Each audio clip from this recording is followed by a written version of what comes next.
እንደዚህ ለመጨነቅሽ ምክንያቱ ነኝ። ይቅርታ አድርጌልሃለሁ። በቃ ልሂድ። የሆነ ቦታ እንገናኝ። ላገኝ ካልፈልግ ሰው እንዳያየን ፈርተሽ ነው? አይደለም፣ ጆኒ ማጣት ስለማልፈልግ ነው። በተደጋጋሚ እውነቱን አግዱዬበታለሁ። በቃ ልቀቀኝ፣ ልሂድ ነው። ቆይሽ አንድ ጥያቄ። እሱን እኮ ለማድረግ ሞክሬ ነበር፣ ግን እዚህ ሁሉ ነገር እሱ ነው ምክንያት ገብተሽ ዝም ብዬ መቀመጥ አልቻልኩም። የሆንኩት ይበቃኛል። እባክህን በቃ ሌላ ችግር አትፍጠርብኝ፣ ልቀቀኝ። እንዴት ነሽ ግን? በዚህ ሁኔታ ውስጥ ነሽ ከጎንሽ መሆን ባለመቻሌ በጣም ይቅርታሽ። አስፈላጊ አይደለም። እንደዚህ ለመጨነቅሽ ምክንያቱ ነኝ። ይቅርታ አድርጌልሃለሁ። በቃ ልሂድ። የሆነ ቦታ እንገናኝ። ላገኝ ካልፈልግ ሰው እንዳያየን ፈርተሽ ነው? አይደለም፣ ጆኒ ማጣት ስለማልፈልግ ነው። በተደጋጋሚ እውነቱን አግዱዬበታለሁ። በቃ ልቀቀኝ፣ ልሂድ ነው። ቆይሽ አንድ ጥያቄ። ምንድን ነው? ማን ነው ስለ እኔና ስለ ጆኒ ጸብ ለቲቸር በቃሉ ሄዶ የነገረው? አላውቅም፣ ግን ደግሞ መጥቶ እኔንም ሊያናገር የሞከረው ነበር። እና ምን አልሽ? ማውቀው ነገር የለም ብዬዋለሁ፣ ግን እመነኝ፣ ነገሮችን በዚህ ሁኔታ የማታቆመው ከሆነ እኔንም ትልቅ ችግር ውስጥ ነው የምትከቱኝ። እኔ ላንቺ ስል ምንም ነገር ልተው ዝግጁ ነበርኩ፣ ግን ያ ጆኒ ተብዬሽ አይተውኝ። በእናትህ የምትወደኝ ከሆነ ለእኔ ስትል ምንም ነገር ትል። ብቻዬን የምቆም ሰው ነኝ፣ በተለይ ደግሞ በአንተ ጉዳይ ብቻዬን ሆኜ ያለን ሁሉ ነጥቃለሁ። ምን እንደተመኘው ታውቃለህ? ትምህርት ቤት ግቢ ውስጥ ባልሆን ብዬ ነው የተመኘሁት። ይሄ የምትለፈልፍበት ምላስን ነበር ማሱጠቅ። እልም ያልክ ፈሪ ነህ። ለዛ ነው ግጥሚያውን ፈርተህ ሄደህ ለቲቸር በቃሉ ያቃጠርከው። በአንተ ቤት ሳልቀድም መቅደምክ ነው አይደል? ፈሪ ነክ አንተ ራስን የተናገርከው። ምንም ቢፈጠር ግን አለቀ። ማስመሰል እንደሆነ ለማደክ ነው። ሰብሊንም እንደዚህ ነው እየጫወትክባት ያለው። እኔ ግን እንደ ሀሳብ ይሄ ከቲክቶክ ይልቅ ትቦኖን ብሞክር ይሻላል። በተለይ ደግሞ ቀሚስ ለብሰህ ምናምን ብሞክር የሚያዋጣ ይመስለኛል። ትሰማኛለህ? አይደለም ለቲቸር በቃሉ ሄደህ ለአቶ ደሳለኝ እንኳን የምትከሰኝ ማንም አያስጥልህ። አለማመን እንደሆነ መብትህ ነው። እኔ የምፈልገው ገጥሜ ይሄንን ጉራህን ማስተንፈስ ነው። ለዛ እንኳን አቅሙ የለም፣ ወሬ ብቻ። ምናልባት ናቱን ለሁለት መቅጠም እንደሞከራችሁት እኔንም ኑና ለሁለት ሞክሩኝ። የሚያነቃቁት ሞቲቬሽን ስፒከሮች መጣሽልኝ። እንደው ምን ላድርግልሽ ሰብልዬ? እንደው እኔ እኮ ግርም ነው የምትይኝ እኮ። እነሱ እንደዚህ በጧት መነሳት ትችላለህ፣ በቀን 3 መብላት ትችላለህ። እኔ ብር ካለኝ 6 7 8 ያልበላም እንዴ? አጥቼ ነው እንጂ እነሱ ናቸው እኔን አበላል የሚነግሩኝ። ደግሞ ሌላው የሚገርመው ደግሞ ቁጭ ብለህ መነሳት ትችላለህ፣ ቁጭ ብለህ መቆም ትችላለህ ይላሉ። በፈጣሪ ስራ እነሱ ምን አገባቸው? አዎ፣ እና ደግሞ ባንክ ውስጥ እንደዚህ አይነት ሚሊዮን ብር እንዳለ ካስብ፣ መኪና እንዳለ ካስብ የሚሉት አፊ ቁርጥ ይበልሽ፣ ቤትም እንዳለ አስብ። አንቺ ትክክለኛ ምርጫ ነው ማለት ነው። ምኑ? ላሰብኩት ነገር አንቺ መምረጤ ነው። ለምን ጉዳይ? ስለ ኤላና ስለ ጆኒ ትክክለኛ መረጃ ሰጥኛለሽ። እኔ እንጃ ትቻል፣ እኔ አላውቅም። ሰብለ እስካሁን ተከባብረን እያወራን ነው አይደለ? እኔ እንደ መምህር እንዳባትሽ አክብረሽኝ፣ እኔም እንደ ልጄ እንደ ተማሪ አስቤሽ እያወራን ነው አይደለ? ብቻ ልትደብቂኝ አስበሽ ካልሆነ የምታውቂው ነገር እንዳለ አውቃለሁ። እውነቴን ነው ትቻል፣ ስጠይቃቸው መናገር አይፈልጉም ካልሽ እንግዲህ እኔ ግን የምጠረጥረው ነገር ነበር። ምን ጠረጠሩት ትቻል? ይሄ ሁሉ ጸብ ሰው የማይበርድበት ምክንያት እንደዚህ ጦርነት በይ ጎራና ጎራ ተከፍሎ መሳሪያ መማዘዝ ነው የቀረው። በሴት ምክንያት መሆን አለበት ብዬ አስባለሁ። በሴት? አዎ። ቆይ አንቺ በሴት ይጣሉ አይመስልሽም? አይመስለኝም። ለምን አይመስልሽም? እኔ እንጃ ቲቸር፣ ግን ዝም ብዬ ልጆቹን ሳያቸው በሴት ምክንያት የሚጣሉ አይመስሉም። እና ታዲያ በምን ሊሆን ይችላል? ጎበዝ ተማሪ ነበሩ ማለት ነው። እኔ ሳልማር ማስተምር መስላለሁ? ስማ፣ በዘመድ በጉቦ የተቀጠርኩ ይመስላል? ተናገር። አይ እኔ እንደዛ አልነበረም ማለት የፈለኩት። ማለት የፈለከውንም አልክኩ። አሁን ተናገርኩ። አፍ ሲያመልጥ ጸጉር ሲመለጥ አይታወቅም አይደል የሚባለው? እሺ ሰሪ፣ ካጠፋው በጣም ይቅርታ። ካጠፋው አንተ ማጥፋትንም አታውቅም ዶማ። ለነገሩ እውቀት ቢኖር ኑሮ ከእውቀት ካለው ምሁር ጋር እንዴት ማውራት እንዳለብህ ታውቅ ነበር። አታውቅም። ደግሞ ሰምቼልሃለሁ። ምኑ? እኔ እኮ የዚህ ግቢ ነገር እንደው ስልችት ግርም ነው የሚለኝ እኮ። ስማ፣ ጊዜ ኑሮኝ መጽሐፍ ብችል ኑሮ እንደ ተከታታይ ድራማ ክፍል 1 ክፍል 2 ማለቂያ የለውም ነበር። ልክ ነው ቸርዬ፣ የዚህ ግቢ ጉድ እንደሆነ ማብቂያ የለውም። እኔ እዚህ ግቢ ግርም ነው የምትሆኝ እኮ። በአንድ በኩል ያለ እድሜያችሁ ተፋቅራችሁ እናንተን ሳስማማ ሳስታርቅ ሳግባባ እውላለሁ። በአንድ በኩል ደግሞ ካልተገዳደልን አንዳችን ወርቀን ካልተገኘን ብላችሁ እዛ እንቧ ከራ አካኪ ዘራፍ እኔ ነኝ የማሸንፈው እኔ ማንንም አልሰማም ትላላችሁ። እኔ በማን ምን ልሆን? የትኛው ጋር ልሁን? ከፍቅሩ ጋር ይሻለኛል ወይስ ከጥሉ ጋር ይሻለኛል? ምረት ካሉኝ እንግዲህ ፍቅሩ ጋር ቢሆን ይሻሉታል። ገላጋይ አያስፈልገንም። በነፃነት እንጣላ እንገዳደል እያልከኝ ነው? ቆይ ማን ነው ልጣላ እንደሆነ የነገሩት? ሽሪ ስራ እኮ ነው ያዝኩት። ምርመራ ላይ መሰለኝ ያለሁት። ሰውዬ የከሳሽ ማንነት ተናግሬ ከሳሽህን አደጋ ላይ የምጣለው ነፈዝ መስላለሁ? ምንም ስለ አሰራር የማላውቅ ዶማ መስላለሁ? እሺ ከማን ጋር ነው የጣሉት? በዙባ አይደለ? ከሙሉ ተማሪው ጋር ነው። ከሙሉ ተማሪው መለየት አቃታሪ የትኛው እንደሆነ ግራ ተገባ አይደለ? አሁን የቀረው እኔ ነኝ አይደለ? ና ግጠም ና ይዋጣልና ጥርስን አረጋግፌ እንደ ቆሎ ነው ዛጋ ማተጣል አስለቅምሃለሁ። ና እኔ እንደማንም ተራ መምህር እንዳልመስልህ። ኧረ ሽሪ እኔ እንደዛ ለማለት ፈልጌ አይደለም። እና ተናገር። እኔ በቃሉ እዚህ ትምህርት ቤት ወፍ እንኳን ዝር እንዳትል ያደረኩትና በሰላም በነፃነት ሰው ወጥቶ የሚገባበትን ማንም ሰው ገብቶ ተምሮ እውቀት ቀስሞ የሚወጣበት ትምህርት ቤት ላይ አንተ ማን ስለሆንክ ነው ጆኒን ካልገደልኩት ካልቆረጥኩት ካልፈለጥኩት የምትለው? ያ ጆኒ ነው የተናገረው? ሰውዬ ጠያቂው እኔ ነኝ። ስለዚህ የጠየቅኩን ብቻ መልስ። በምን ተጣልታችሁ ነው? ኧረ ዝም ብሎ ተራ ነገር ነው። ስማ በምን ያደረግሽው ነገር ጥላችንን ሲያባብስ አንቺ ደግሞ ለማረጋጋት ሄደሽ ለቲቸር በቃሉ ነገርሽው። ምን ብዬ ነው የምነግረው? አሁንም ድጋሚ ልትዋሽኝ እየሞከርሽ ከሆነ ሰብለሙች የመጨረሻ ነው የምንጣለው። ኧረ እኔ ምንም ነገር አልነገርኩትም። ጥሩ አምኜሻለሁ። ደግሞ ቲቸር በቃሉ ጥላችንን እንደሆነ እያጣሩ ነው ያሉት እና ሲጠይቁኝ ምንም እንዳልሆነና ዝም ብሎ ጥል እንደሆነ ነግሬያቸዋለሁ። ወይኔ ጉዴ! የጥላችሁ መነሻ እኔ እንደሆንኩ ይደርሱበት ይሆን እንዴ? አላውቅም። ስለዚህ ኤልያስ ራሱ ነው ማለት ነው የነገረው። ለምን ብሎ ይነግረዋል? በማንኛውም መንገድ እኔ መጉዳት ነው ይፈልጋል። ትረስ እያለች ነው። ጨክና ሳይሆን በእርግጠኝነት ጆኒ ስላስጠነቀቃት ነው። እሱ እኮ ግልጽ ነው። ለምን ግን የሱን ነገር ለአንዴና ለመጨረሻ ጊዜ አንዘጋው? አይቀርለት። ሁሉንም ነገር ነው ማሳጣው። ፍቅሩንም ክብሩንም ባዶን ነው ማስቀር። ኤላ አሁን ምንም ነገር ሳትደብቅ ንገረኝ። ለሰብለ ያለ ስሜት አሁን ላይ እንዴት ነው? ያው እንደ ጓደኛ አዝንላታለሁ፣ ግን ደግሞ እንድትጎዳ አልፈልግም። እኔ ግን የምታፈቅራት ይመስለኛል። የኔ ወንድም እንደዚህ አይነት ነገር እንደሌለን እኮ ደጋግሜ ነግሬሃለሁ። አንድ ነገር ልምከርህ። ምንድን ነው? ይኸውልህ ጊዜ ወስደህ ራስን አዳምጠው። ከዛስ? ካፈቀርካት መክፈል ያለብን መስዋዕት ከፍለ ያንተ ማድረግ ካለብህ ያንተ እናደርጋታለን። ግን በቃ ካለፈቀርካት ተዋት። በቺክ ተጣሉ ምናምን መባል በጣም ያስጠላል። አሁንም አንዴ ጀምሬዋለሁ። በፍጹም ወደ ኋላ የለም። ይኸውልህ ያልኩህን አስብበት። ምንም አይነት ተለዋጭ ስሜት ስለማይኖር ማሰቡ አያስፈልግም። ታውቃለህ ዝም ብዬ ሳስብህ ግን ይቺ ልጅ አውርሃለች። ድሮ የነበርክበት ትምህርት ቤት ያለችው ብሩክታይት። እባክህ ከብሩክቲ ጋር እኮ ምንም አይነት ነገር አልነበረንም። ከሆነ ጥሩ። ደግሞ ሳልነግርህ ትናንትና ከካሌብ ጋር ተነጋግረን ነበር። ውጭ አግኝቼ ላብላላው ስል ጆኒ መጣ። ማለት ለሁለት ሊደበድቡ ይመስለኛል። ቆይ እንዴት አወቅ? መጀመሪያ ላለመጣላት ምክንያት ደረደረ። ከዛ ልክ ጆኒ ሲደርስ ለመጣላት ዝግጁ አልሆነም። ተጠንቀቃቸው። ባለፈው ለታ ካሌብን ስላነሰርኩት አንተን ተጠቅመው እኔ ሊጎዱኝ ይሞክራሉ። ተዋቸው እባክህ፣ ቦቅቧቃ ናቸው። ወንድ ከሆናችሁ ለየብቻ ግጣሚ ስላችሁ ፈርተው ይሉ። አንተ ግን ሌላ ጊዜ እንደዚህ አይነት ስለሚያነስ ስትሄድ ብቻ ናት ስታይል አንቀጭቅዦሽ ነበር። ተረጋጋሽ?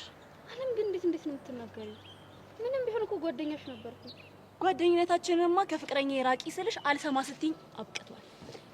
እኔ ብርቃውም እሱ ግን ሊርቀኝ አይፈልግም። ኧረ እባክሽ ማን ስለሆንሽ ነው እኔ እያለሁለት ስርስርሽ የሚለው? እሱን ሄደሽ ራሱን ጠይቂው።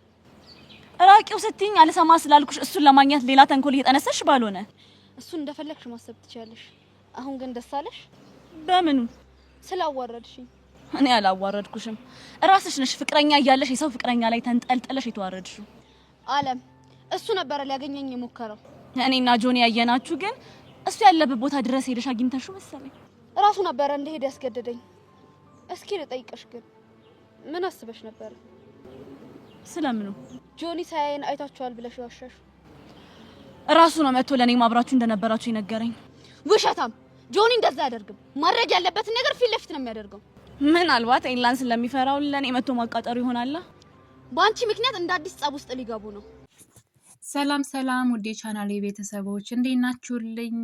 እንኳን ወደ ቻናሌ በሰላም መጣችሁ።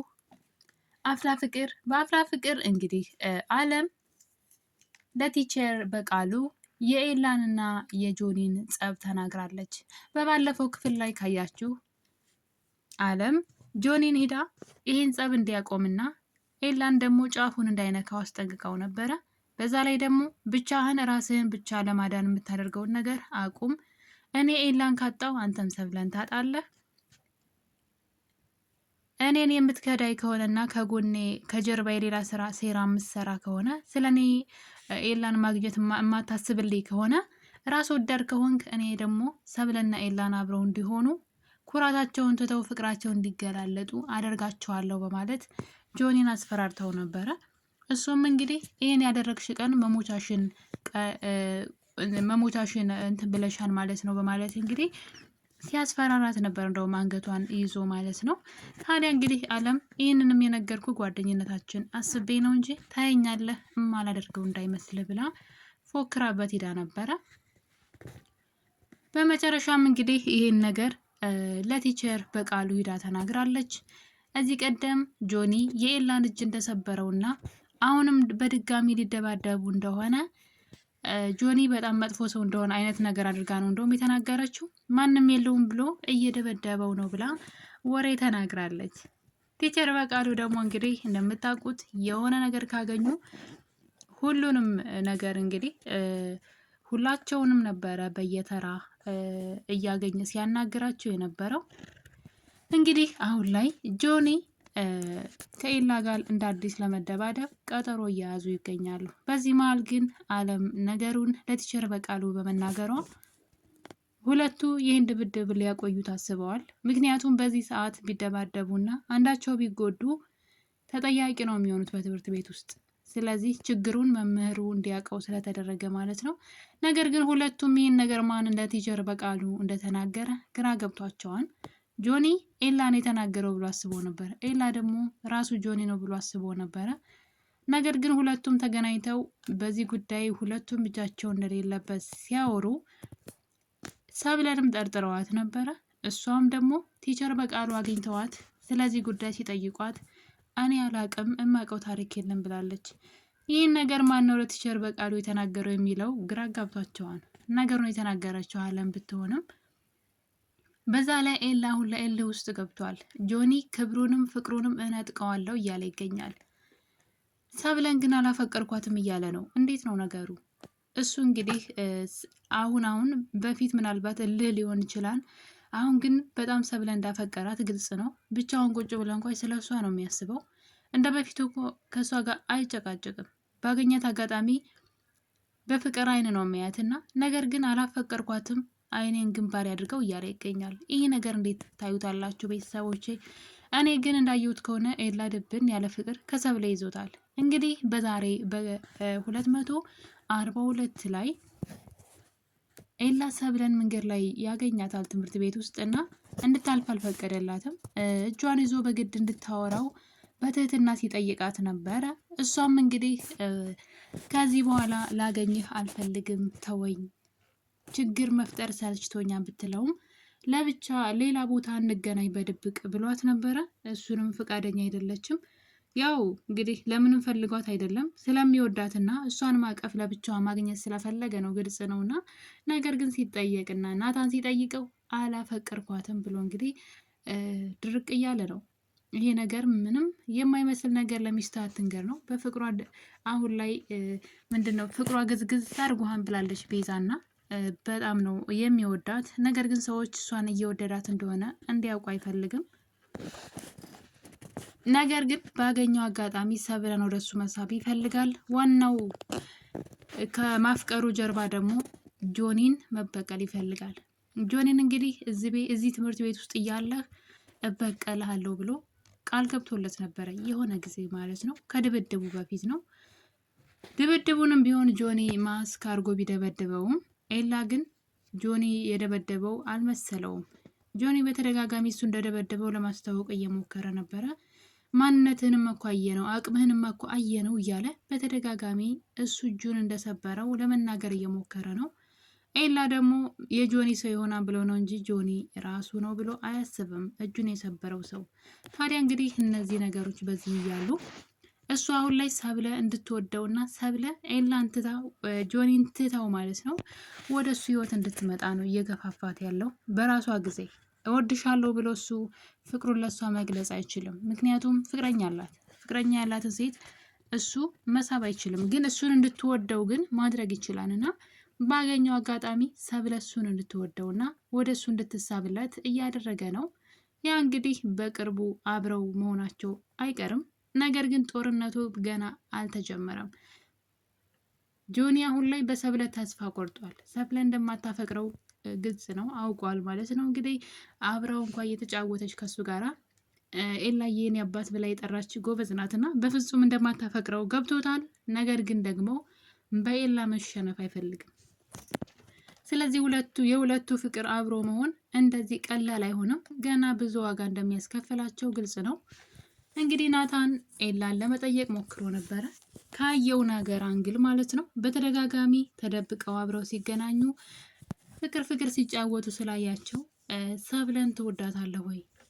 ግልጹን ንገረኝ እና የምትወዳት ከሆነ የሚከፈለው ዋጋ ተከፍሎ ሰብለን ወደ አንተ እንድትሆን እናደርጋለን ቢለውም እሱ ግን እልህ እንጂ ፍቅር አልያዘኝም። እኔ ግን ሰብለን እነጥቀዋለሁ፣ ክብሩን እነጥቀውና በሰው ፊት ነው የማዋርደው፣ መቼም አልለቀውም፣ ጠብቀኝ እያለ ነው። እንግዲህ ኤላ ቃሉን እንደሚያከብር ተስፋ እናደርጋለን። ምክንያቱም ደግሞ ጆኒ ትንሽ ጠገብ ብሏል። ከሁሉም ሰው ጋር ነው የሚጣለው። በዛ ላይ ደግሞ በማስክ ተደብቆ ናታንን የሚደበድበው እሱ ነው፣ ኤላን የሚደበድበው እሱ ራሱ ነው። እና እንግዲህ ከኤላ ጋራ ያለ ማስክ ፊት ለፊት የሚጋፈጥበት ቀን የናፈቀን። እንግዲህ ያኔ ነው ነገሮች ሊያበቁ የሚችሉት።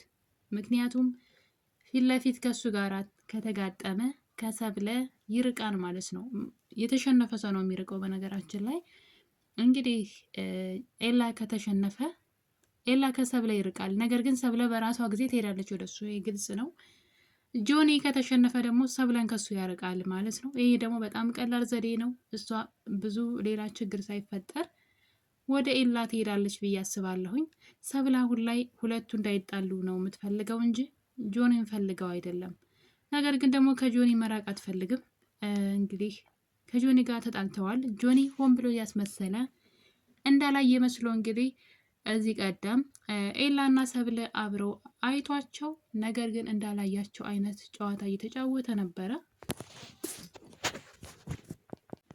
በዚህ የተነሳ ሁለቱ ተጣልተዋል። ወይም ደግሞ ልክ እንዴት ነው ከዳሽኝ አይነት ነገር ማለት ነው። አይተዋት ከስንት ጊዜ በኋላ ነው ይህ ነገር የተፈጠረው።